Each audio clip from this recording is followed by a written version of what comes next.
Hari ini hujung minggu pertama selepas rentas negeri dan daerah dibenarkan di seluruh negara bermula 7 Disember lalu. Pastinya menyaksikan corak aliran trafik yang agak berbeza. Ketahuinya bersama wartawan Tun Julia Muhammad Tahir yang kini berada di Pusat Kawalan Trafik di Persada Plus Subang. Silakan Julia. Ya Ifah, 12 Disember 2020, 12/12/2020. Satu tarikh yang sangat cantik pastinya. Pelbagai aktiviti telah dirancang oleh seluruh rakyat Malaysia untuk dilakukan pada hari ini. Dan benar hari ini merupakan minggu pertama selepas pergerakan rentas daerah dan negeri dibenarkan sejak 7 Disember lalu. Dan saya kini berada di Persada Plus Subang bagi melihat sendiri bagaimana keadaan trafik di lebuh raya di bawah kendalian PLAS di seluruh Malaysia. Dan saya dimaklumkan bahawa semalam sahaja 1.4 juta kenderaan telah memenuhi lebuh raya utara selatan termasuk LPT2. Tetapi untuk mengetahui dengan lebih terperinci dan lanjut lagi tentang bagaimana aliran trafik di seluruh Malaysia, terutamanya lebuh raya di bawah kendalian PLAS, saya bersama dengan Encik Muhammad Yusof Abdul Aziz, Ketua Kecemerlangan Operasi PLAS Malaysia Berhad. Jadi Encik Yusof, terima kasih kerana sudi meluangkan masa. Saya diberitahu bahawa PLAS telah mempunyai satu sistem baru untuk memantau lebuh raya kendalian PLAS di seluruh Malaysia. Kalau boleh kongsikan bersama kami. Baik Tuan ya. Di belakang sana kalau kita lihat sebelum ini dia hanya memaparkan kamera daripada seluruh lebuh raya. Sebenarnya kita panggil analog single monitor, tapi baru ni naik taraf kita telah tukar kepada video wall type, di mana kita boleh mampu memaparkan semua aplikasi yang diasosiatkan dengan ejen-ejen di sini supaya mereka lebih cekap, lebih bagus lagi dalam membantu pelanggan kita di lebuh raya. Di belakang sana kalau kita lihat di hujung atas sekali itu adalah puteri chatbot kita.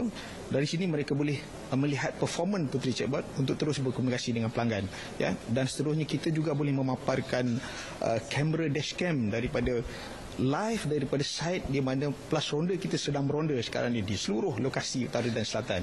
Termasuk juga di Google Maps di sana, di mana kita boleh melihat sendiri kawasan-kawasan sesak jika berlaku satu insiden terus daripada Google Maps. Ini akan membantu pelanggan-pelanggan kita dan juga ejen-ejen kami di sini untuk berkomunikasi dengan lebih berkesan, lebih baik lagi dalam membantu mereka yang memerlukan pertolongan. Itu antara yang terbaru yang sedang kami usahakan juga untuk lebih bagus lagi di sini.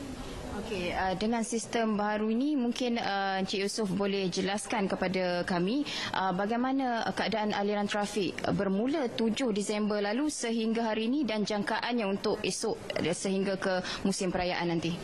Baik, semenjak 7 hari bulan memang kami ambil maklum dan kami memantau rapi trafik di seluruh lebuh raya terselatan, termasuk juga LPT2.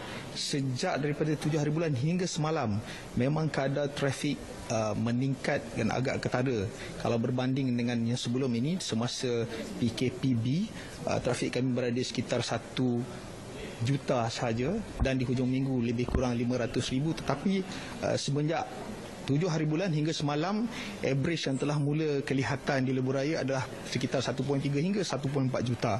Jadi kami menjangkakan trafik ini akan berterusan sebenarnya, terutama besok hari Ahad, di mana mungkin ramai yang telah keluar ke kota akan kembali ke kota, maka trafik akan berada di sekitar yang tersebut. Dan kami jangkakan juga walaupun begitu trafik masih lagi terkawal sebenarnya di sepanjang laluan utara selatan.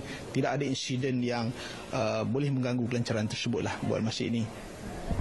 Terima kasih Encik Yusof. Setakat ini sahaja yang dapat kami laporkan dari Persada Plus di Subang. Apapun suka saya ingatkan sekali lagi, apapun rancang perjalanan anda, patuhi SOP yang ditetapkan. Jangan lupa mengimbas aplikasi MySejahtera di mana jua anda berada. Sekian sahaja, teruskan bersama Ifah di Angkasa Puri. Silakan Ifah. Baik, terima kasih Tun Julia atas laporan itu tadi.